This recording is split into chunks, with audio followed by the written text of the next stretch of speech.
Here is the simplest possible way for you to boost your self-esteem and stop feeling so insecure all the time. Delete all social media platforms. Now I know what you're thinking. No, that's too extreme. I use social media to talk to my friends and be social. I thought that exact same way when I first received this advice. But since then, I've realized that any friend who is genuinely worth talking to will give you their number. Any friend who is genuinely worth talking to, you can just talk to over message. The shit that doesn't need anything but a phone number and a name. What you'll find when you delete social media is that weirdly you're actually more socially fulfilled. It's the exact opposite of what we would expect. We'd expect that more social interactions means more social fulfillment. But in reality, a lot of those social interactions that you're engaging in are really low quality. So low quality actually that they're taking value away from your life. When you're sending snaps to those girls who don't actually really care about you, who are sort of just dragging you along because they like the attention.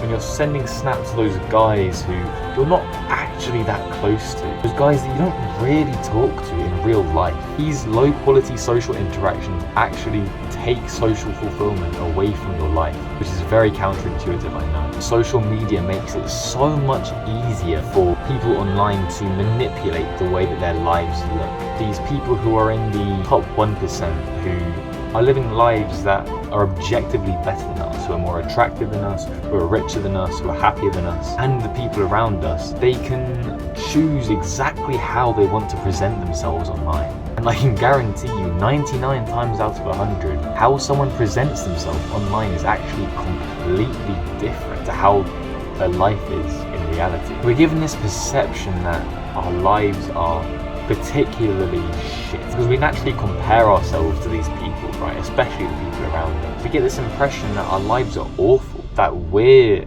awful. We're just not as good as these people that we're seeing online. Seeing these really attractive people online is making us feel ugly. Seeing these people who are really happy is making us feel even more frustrated that we're not that happy. Seeing these people who are really rich and who are living really fulfilling lives and who are really happy with their jobs and their partners and everything, it's all just building up to make us feel really pessimistic about our own lives. And what is that but pure insecurity and low self-esteem, the thing that you're struggling with more than anything else. I remember when I was consistently using TikTok and Instagram, I was being exposed to all of these really attractive people. Being exposed to so many attractive guys was over time convincing me that I was uglier than I actually was. Being exposed to so many attractive girls was conditioning my brain to believe that they were too good for me. And over time, this just dug me deeper and deeper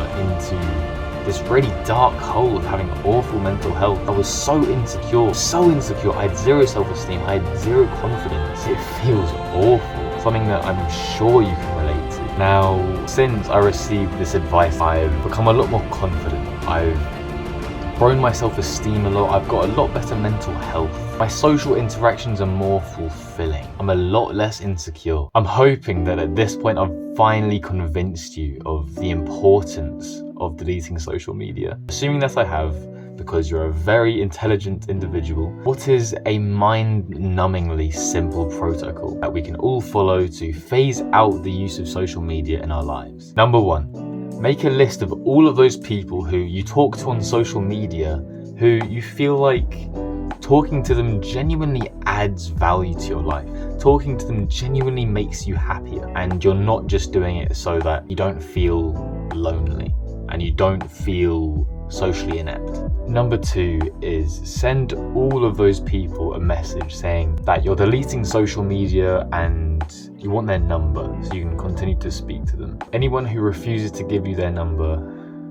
chances are, if I'm being completely honest with you, bro, they probably don't really care about you. So honestly, it's not really worth you chasing them down and trying to convince them to give it to you, because they're obviously not that bothered. Now, I know this sounds harsh, and I know how comforting it can be to not take this advice seriously, to pretend that you know better, to pretend that it's not really as big a deal as are making it out to be. I know how appealing that can be because I did that for months, but I can tell you from personal experience that all that did was cost me months of mental health. I spent months feeling so lonely and so unfulfilled by my social interactions just because I didn't quite feel like I could delete Snapchat that easily. For that one reason, I cost myself months of happiness. I don't want you to have to do the same. All that being said, if you're watching this video, I'm guessing you're a guy like me. I'm guessing you really care about your mental health. You really take this shit seriously. So I'm guessing that maybe you're above that. Maybe you're better right now than where I was. I'm expecting you're gonna take this shit seriously and actually take action on it. That's all. If you found this video helpful, if you found that your brain came up with a lot of excuses as to why you shouldn't listen to me, please subscribe because you need it more than anyone else. I post a free video like this every single day for people just like you. Thank you for watching.